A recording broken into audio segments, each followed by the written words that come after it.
Hoje nós vamos falar um pouco sobre livre-arbítrio. Todos devem saber que livre-arbítrio é um dos 5 princípios fundamentais da doutrina dos Espíritos. O primeiro seria Deus, que é o Criador de tudo e de todos, e sempre imanente na sua obra.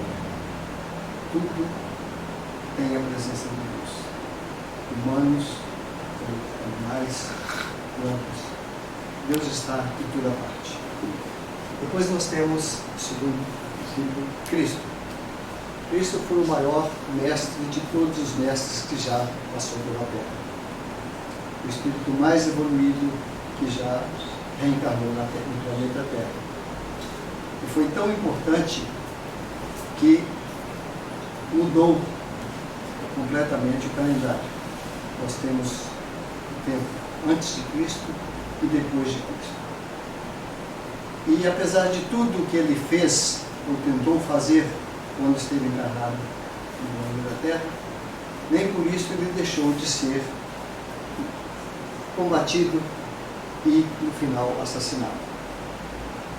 É uma coisa comum na Terra, infelizmente ainda, que os grandes mestres, os grandes que vêm para fazer alguma coisa pela Terra, pela humanidade, acabem de maneira desastrosa.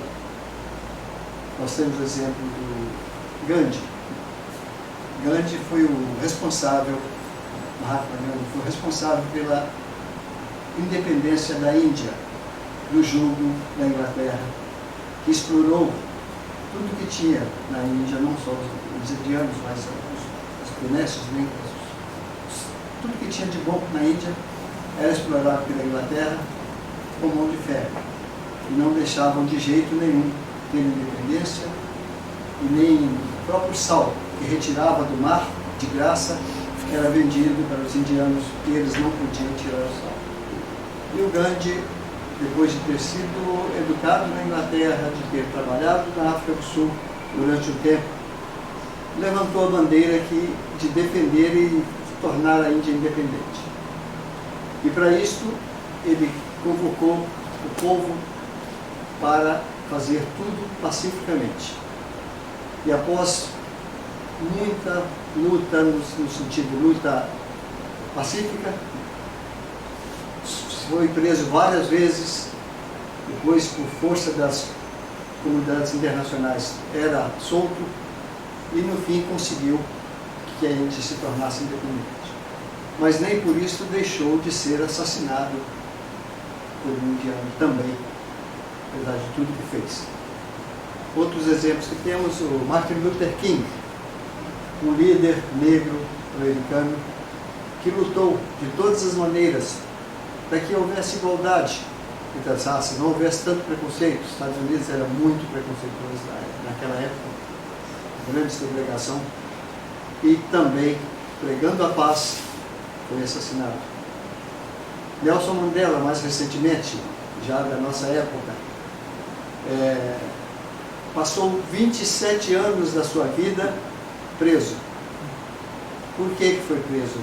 Porque queria igualdade e defendia o povo da África do Sul, do jugo dos holandeses. E assim, temos vários outros exemplos. Até um ligado à música, John Lennon, também deixou o grupo, os Beatles, que era o grupo musical que ele ajudou a fundar, depois ficou solo, morando nos Estados Unidos e fazendo toda a sua obra voltada para a paz. Ele tem aí o hino Imagine, que é um hino de paz que o mundo inteiro canta, e também foi assassinado. São muitos exemplos. Abraham Lincoln, o ícone dos ícones dos presidentes dos Estados Unidos, teve o mesmo fim. E assim, Cristo não foi diferente. Depois nós temos o terceiro, que tem a reencarnação. A reencarnação é exatamente a oportunidade da gente aprender de novo, estar sempre evoluindo, é a renovação. Sempre que desencarnamos, nós damos continuidade à nossa evolução no plano espiritual. E quando possível, quando podemos, voltamos, de acordo com a nossa necessidade, com o nosso possível, voltamos a ser encarnados para evoluir mais naquilo que deixamos atrás. E estamos sempre tentando aperfeiçoar em algum ponto. Então nós temos muitos que vêm com uma facilidade muito grande para a música. Não quer dizer que foram escolhidos por Deus, você vai ser músico, vai ser ótimo. Não, isso vem ao longo das reencarnações, evoluindo, aprendendo, estudando. E assim temos esses casos pontuais. Beethoven era de uma família de, não sei se eram 10 ou 11 irmãos, todos totalmente normais ou abaixo da média. E ele, um gênio, e mesmo surdo no final da vida, contribuiu enormemente para a música clássica do mundo. E temos muitos outros exemplos. Depois nós temos a mediunidade. A mediunidade é exatamente o que permite a comunicação entre polissistemas diferenciados. Nós vivemos no polissistema material, como encarnados.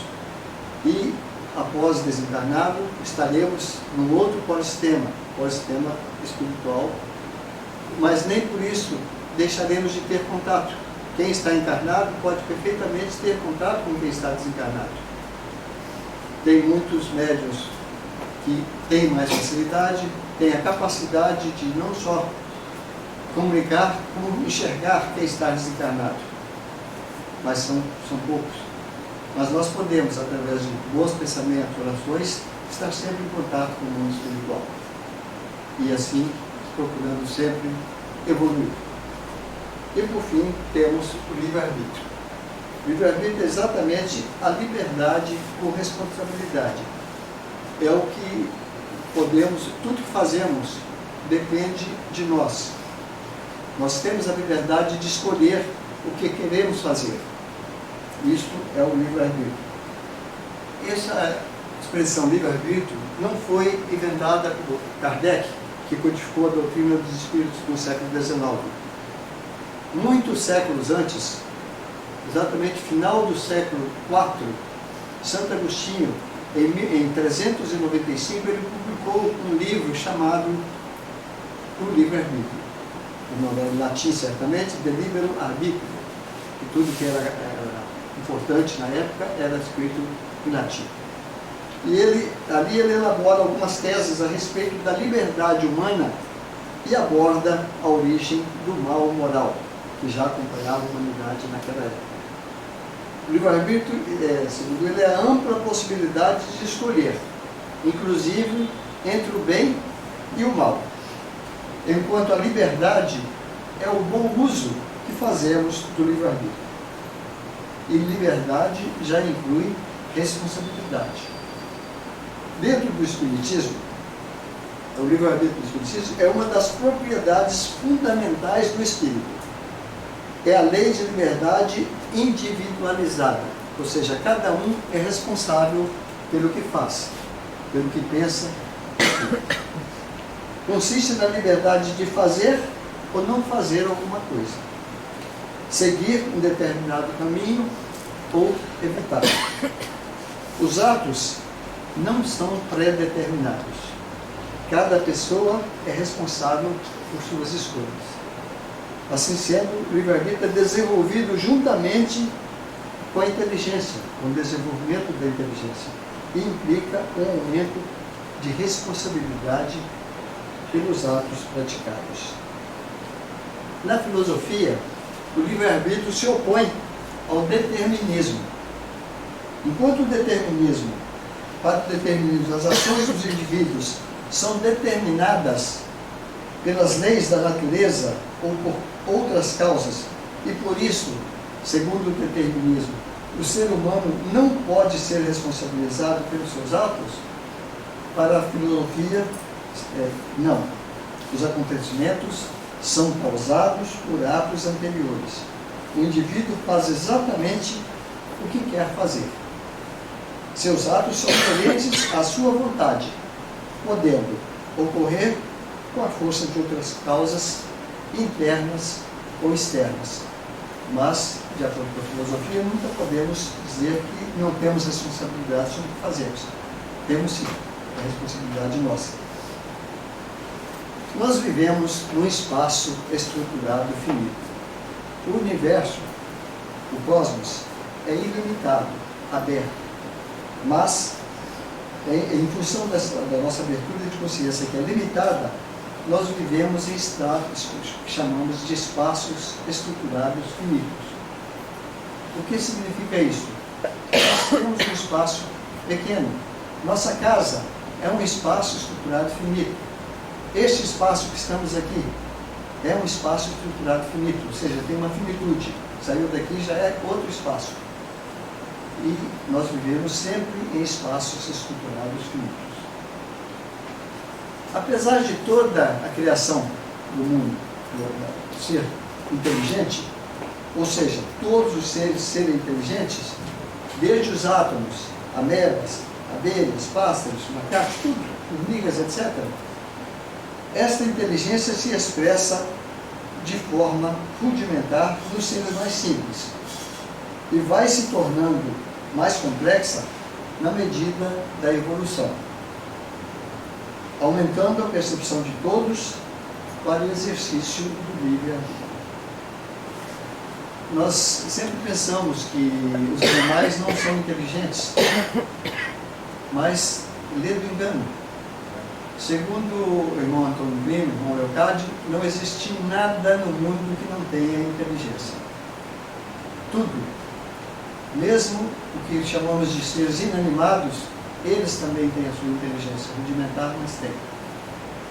Quem convive ou já conviveu com abelhas, por exemplo, é uma coisa impressionante. A colmeia é dividida em vários setores. Tem os responsáveis por cada trabalho, os responsáveis pela limpeza da colmeia, os responsáveis por buscar o néctar, e são chamadas de batedores. Eles saem procurando onde é que vai achar flor para coletar o néctar, para poder fazer o mel.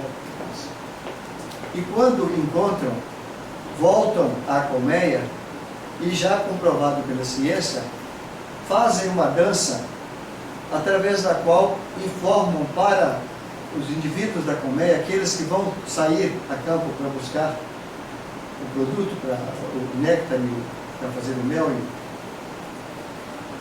suprir a colmeia, passam todas as informações de direção, quanto tempo vão gastar para chegar até lá, o que vão encontrar, e assim é feito. Uma vez que dada toda a informação, saem a campo e vão exatamente onde precisam, onde vão encontrar o que foi descrito para elas. Numa linguagem que, obviamente, nós humanos não alcançamos, mas se comunicam entre si. Quando se prepara uma colmeia, o caixote com os favos apenas desenhados chama uma lâmina de cera, onde não tem o favo completo, tem só sombra do favo. Elas fazem toda a coleta, fazem toda a construção dos favos, mas antes de tudo, elas têm que fechar, calafetar a colmeia, para que não entre nenhum inseto para atacá-las e destruir a colmeia. E para isso, elas utilizam um tipo de resina que coletam na natureza e que está muito em uso atualmente, é própolis. O própolis é uma resina colhida na natureza e é usada para calafetar, para fechar toda e qualquer entrada da colmeia, de maneira que só fica a entrada pela portinha de entrada mesmo. Nenhum outro espaço é livre para que entre uma formiga ou qualquer outro inseto para atacá-los. E esse própolis depois os humanos utilizam, no caso, fazem a diluição de álcool, que é um antibiótico maravilhoso e muito uso. E o tipo de favo que as abelhas fazem é um hexágono. E já está comprovado também pelos matemáticos e a ciência de que é o espaço melhor aproveitado na natureza. nem o quadrado seria tão perfeito para coletar a quantidade de mel que precisaria cada favo. Então tudo é feito de uma maneira perfeita e com muita inteligência. Temos outros exemplos. Temos o caso de um macaco, agora há poucos anos, foi descrito aí pela ciência, que morreu o filhote, o filho, foi enterrado. E ela passou a todos os dias ir para a beira, para aquele local onde o filho foi enterrado. Todo dia, de manhã cedo, já levantava, antes de qualquer coisa já ia lá, como se fosse prestar uma homenagem ao filho que partiu. Isso não é mero instinto. Faz parte de inteligência com toda certeza. O caso dos cachorros, todo mundo convive hoje em dia muito com cachorro, com gato. Segundo o irmão Leocádio, os cachorros são capazes de aprender cerca de 200 palavras que nós humanos utilizamos. E através dessas 200 palavras, eles conseguem entender tudo o que dizemos para eles, tudo o que queremos falar para eles. Deita, eles vão deitar, levanta, vão deitar. Então são facilmente adestráveis e conseguem compreender nosso vocabulário. E com certeza são também inteligentes, com tudo mais. Quem já acompanhou algum carreiro de formiga, existem vários tipos de formiga que são uma coisa impressionante. Se precisam atravessar por cima de um córrego, não podem ir pela água, que seriam levados, elas começam a fazer um cordão, vão se unindo uma a outra e passam por cima do córrego sem chegar à água e sem cair. Cada uma sustenta a outra, de maneira que alcance o outro lado, onde está a vegetação, para se firmarem. Uma vez firmado lá, todas as outras passam, e quando a última passa, os primeiros coisas se soltam, pendem, e aí todas atravessam sem morrer uma única formiga. Isto não é instinto, isto é inteligência também. E assim temos muitos e muitos exemplos dentro da natureza sobre a inteligibilidade dos animais. Nos humanos, essa inteligência vai aumentando também o compromisso com a prece, com a reflexão, com a meditação, a construção do autoconhecimento, para fazermos autocontrole, autoadministração. Para o espírito Antônio Grimm, quem não conhece o espírito Antônio Grimm, é esse primeiro aqui, ele foi um dos irmãos Grimm, da Alemanha, e ele é o Jacob Grimm. E ele e o irmão dele, Wilhelm Grimm, que em português seria Guilherme, eles fizeram o compromisso de fazer uma coleta de todos os contos alemães para não se perder ao longo da história. Coletaram, fizeram o que todos, como criança, conheceram os contos do irmão Grimm, Rapunzel, Joaquim e suas tranças, etc., Joãozinho e Maria. Tudo isso são contos que eles coletaram através da Alemanha e fizeram os contos. Além disto, eles foram filólogos e começaram uma obra para escrever um dicionário da língua alemã, minucioso, esse dicionário. E conseguiram, enquanto encarnados, chegar até a letra, somente até a letra C. Este dicionário foi continuado por outros filólogos que, na época dele, posteriores, e só foi concluído há cerca de uns 10 anos ou 15 anos atrás. Demorou mais de 100 anos para concluir esse dicionário alemão. É o dicionário mais completo da língua alemã que existe. Foi também iniciado pelos irmãos dele. E ele falava através do professor Mauri, que foi o fundador e o presidente da Sociedade Brasileira de Estudos Espíritas, que é o Conselho de Curitiba, a qual nós somos filiados. Ele era o mentor espiritual, filosófico da doutrina da SBN, e também, obviamente, do nosso ser. Ele escolheu esse nome, Antônio Grimm, porque Antônio foi uma encarnação que ele esteve no Vaticano, como prelado lá no Vaticano, como religioso, e disse que aprendeu muito como religioso lá no Vaticano. E depois Grimm na Alemanha, como os irmãos viram, então escolheu os dois nomes para se manifestar, para tentar fazer uma atualização da doutrina espírita através do professor Valor. E segundo ele, ser livre é ter autocontrole. Quem não tem autocontrole não tem liberdade.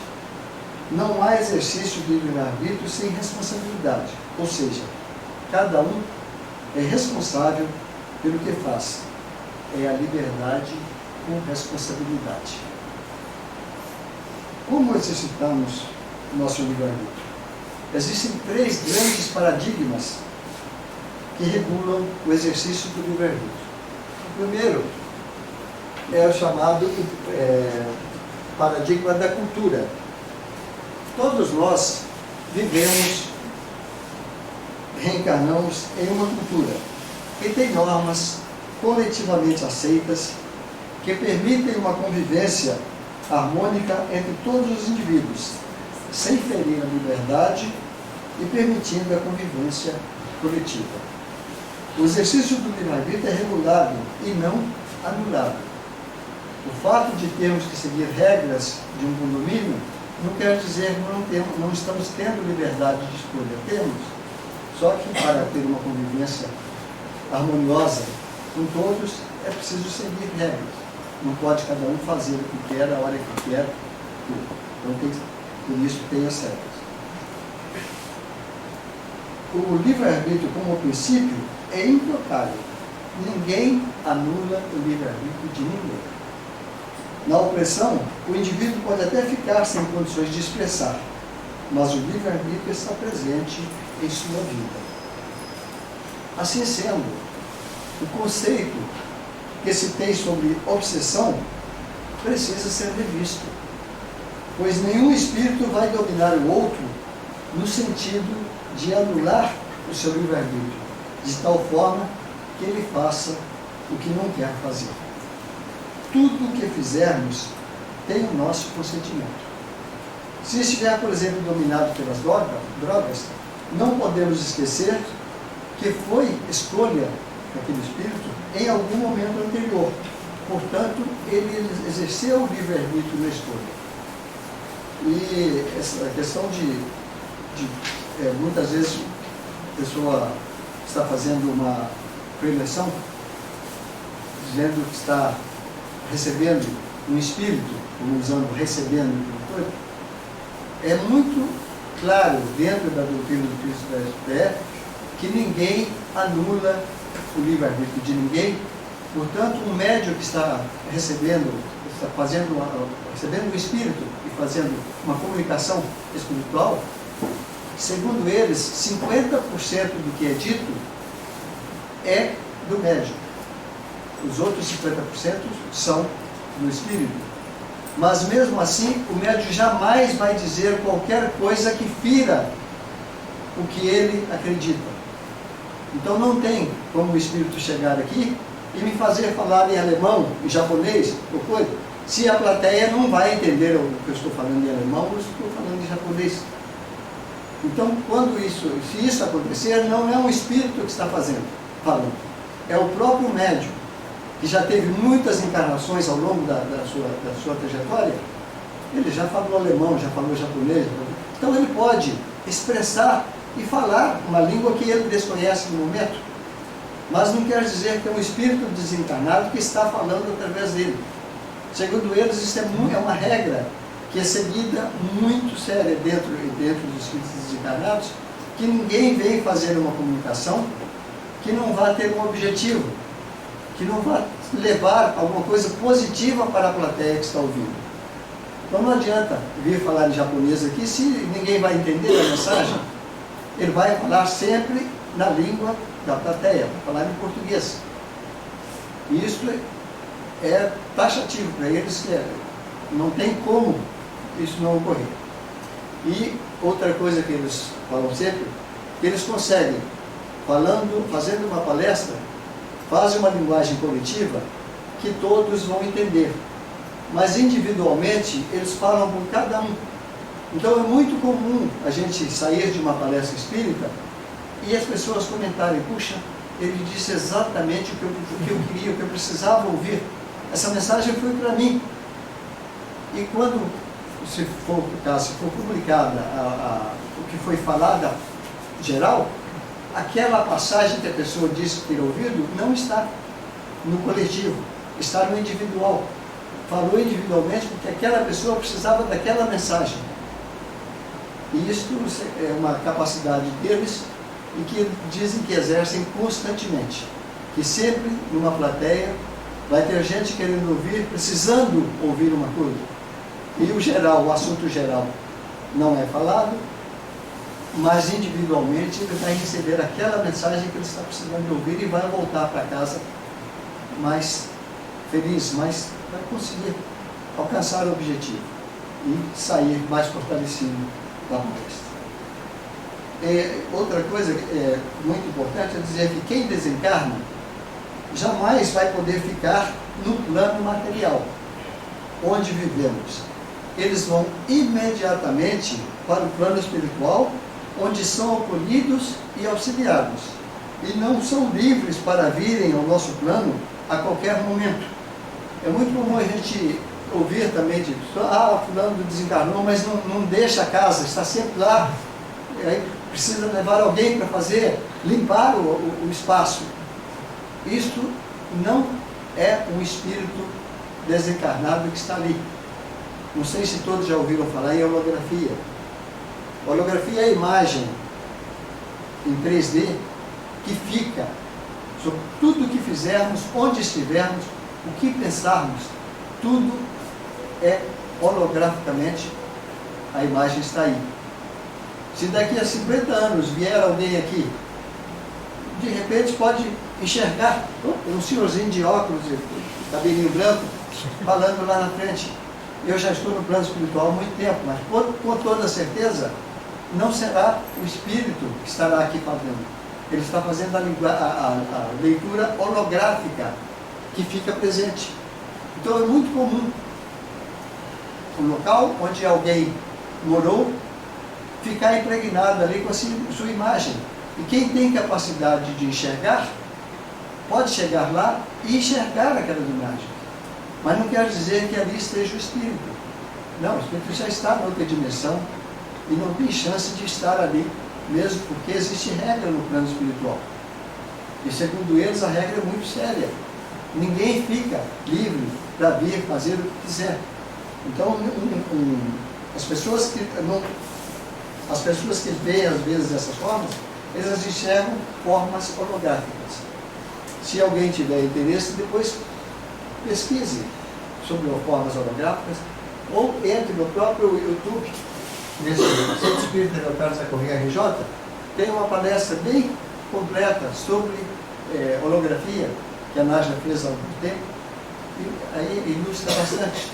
E é um princípio para as pessoas entenderem o que é holografia e não confundir uma imagem holográfica com um espírito desencarnado. A grande maioria do que vemos são imagens holográficas, quem tem capacidade de ver. São imagens holográficas. Raramente são espíritos desencarnados. Segundo ele, um espírito desencarnado jamais vem fazer alguma coisa que não tenha uma finalidade. Então eles nunca simplesmente apareceria a imagem, a pessoa veria a imagem e a imagem sumiria. Essas imagens que aparecem, que não dão nenhuma mensagem, são imagens holográficas e não um espírito desencarnado. Depois nós temos o paradigma da inteligência, que é o segundo paradigma sobre o exercício do livre-arbítrio. Há uma inteligência individual e outra coletiva média dos que vivem numa mesma época.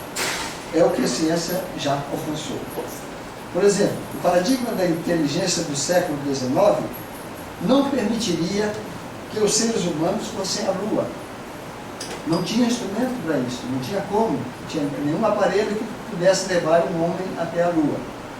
Mas, ao reencarne de pontuais que permitem que aguçam a imaginação coletiva para algo a ser alcançado daí a 50 ou 100 anos.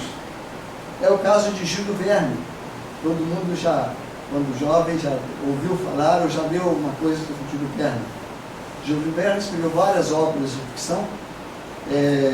20 mil léguas submarinas, onde ele explora o fundo do mar no submarino.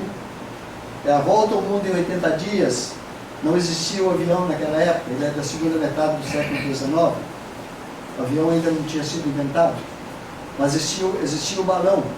Então ele se propôs, isso dentro da ficção do livro, alguém se propôs a fazer uma volta ao mundo em 80 dias, o que era impossível na mentalidade da época, não tem como. Mas ele saiu de balão, porto em porto, fez a volta completa e chegou exatamente no ponto de partida no último dia. Ou seja, aguçando a imaginação do povo, isso é possível se fazer a volta. Hoje em dia se faz em menos de um dia, através de dados supersônicos. E ele escreveu também Viagem do Homem à Lua, utilizando certamente o que já era conhecido. No caso, ele idealizou um canhão. Colocou uma cápsula na ponta do canhão, na frente, e um tiro de canhão jogou essa cápsula até a Lua, com homens dentro. E assim foi a viagem até a Lua. Obviamente, isso era impossível. Continua sendo impossível. Mas aguçou a imaginação do povo da época, utilizando o que já era conhecido. Ele permitiu a concepção da ideia, da possibilidade de um homem ir até a Lua. A partir daí as pessoas começaram a fazer a percepção, isso é possível. Aí desenvolveram os motores, através do motor de ficção, e de repente, em 69, o homem chegou até a Lua, através de uma nave. O paradigma da inteligência não anula o livre-arbítrio, mas o condiciona até um certo limite do nosso possível individual ou coletivo. Então, tudo está ligado ao livre-arbítrio. Tudo é escolha nossa, decisão nossa. E a gente vai alcançando de acordo com a evolução que fazemos, que os homens fazem, que o planeta faz, a gente vai também mudando a percepção. E por último, nós temos o paradigma da contingência. Esse, por exemplo, tudo é contingencial. Nós tivemos aí uma pandemia. Essa pandemia colocou todo mundo para ficar basicamente preso em casa. Não se viajava mais, os que podiam não saíam nem de casa, mas era preciso fazer a comunicação com o mundo. Então foi desenvolvida de uma tal maneira a maneira de comunicar, que hoje em dia nós fazemos comunicação daqui do Japão, através do vídeo, fazemos videoconferências, inclusive aqui, nós temos o estudo da doutrina espírita às quintas-feiras, onde tem um grupo que vem presencialmente e, ao mesmo tempo, fazemos a transmissão através de vídeo. Então, quem está em casa, que não pôde vir, participa igualmente, interagindo, falando, dando opinião e tudo. Assim temos uma menina aqui, na Argentina. Ela gostou tanto, esteve aqui no Rio, conheceu nossa casa, gostou do trabalho, voltou para a Argentina, mas participa, na medida do possível, toda semana, participa. Quinta-feira está ali presente, através do online, participando. Tem uma outra brasileira que mora na Suécia, ela participa das aulas de Curitiba, tudo online, ao vivo, na hora, está acontecendo a aula, ela está lá firme. Temos uma outra que mora em Portugal, que eventualmente participa do nosso estudo aqui também. Então, tudo isso foi possível através do desenvolvimento dos meios de comunicação. Eu ainda não sou nenhuma peça de museu, mas quando eu era jovem, tinha meus 14, 15 anos, morava no interior, e de lá, para falar, interior de Minas, para falar com Belo Horizonte, às vezes nós gastávamos o dia inteiro. A gente ligava para a central de Caratinga, no caso, que era a minha cidade. A central de Caratinga ligava para Cataguases, que era a que coordenava toda a parte telefônica daquela região de Minas. Cataguases ligava para Belo Horizonte. Belo Horizonte, quando conseguia a comunicação com quem a gente queria falar, ligava de volta para Cataguases. Cataguases ligava de volta para a telefonista ligava de volta para a gente. Era uma comunicação muito ruim, e a gente tinha que gritar para conseguir fazer uma comunicação. E Gastava, às vezes, pedia de manhã e só ia conseguir fazer aquela ligação no final da tarde. Hoje em dia, a gente pega um celular, com imagem e tudo, liga para o Japão e, vendo a imagem da pessoa, conversa lá no Japão, na China, em qualquer lugar, simultaneamente. Quer dizer, tudo isso faz parte do paradigma da contingência. É o nosso livre-arbítrio sendo exercício dentro do nosso alcance possível, dentro do alcance possível da ciência. Isso é o que eu tinha para dizer a todos. Se alguém tiver alguma pergunta, faça agora o cálice para a sua. Muito obrigado. Agora vamos ouvir a mensagem do Leocádio e vamos passar para o passe.